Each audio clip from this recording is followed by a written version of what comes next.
नमस्कार दोस्तों। तो आज हम बात कर रहे हैं अग्निपथ योजना के बारे में, जो कि भारत सरकार की बहुत ही प्रसिद्ध योजना है, जिसे विदेशी मॉडल पर तैयार किया गया है। भारत सरकार द्वारा भारतीय सशस्त्र बलों में जवानों की अल्पकालीन भर्ती के लिए जून 2022 से अग्निपथ योजना को संपूर्ण भारत में लागू किया गया।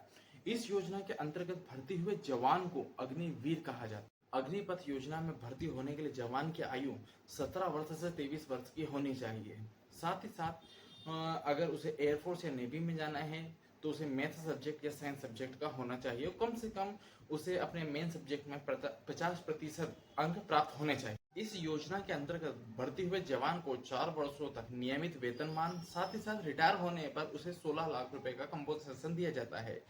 इस भर्ती में योजना के अंतर्गत भर्ती हुए जवान 25% नियमित तौर पर सेना में भर्ती कर लिए जाते हैं।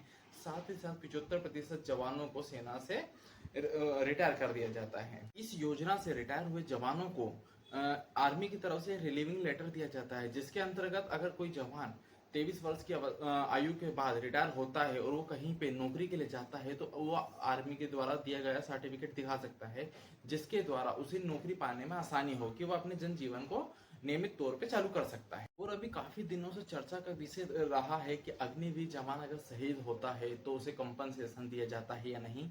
तो उसका जवाब है कि उसे कंपनसेशन दिया जाता है 1 करोड़ 65 लाख रुपए का। जी हाँ, डिफेंस मिनिस्ट्री के द्वारा अग्निवीर को अगर शहीद होता है ड्यूटी के दौरान तो उसे 1 करोड़ 65 लाख रुपए का उसके परिवार को कंपनसेशन दिया जाता है, जो कि 3 किस्तों में दिया जाता है। पहली किस्त 48 लाख की होती है, दूसरी 40 लाख की और बचे हुए सत्यापन के बाद संपूर्ण राशि दे दी।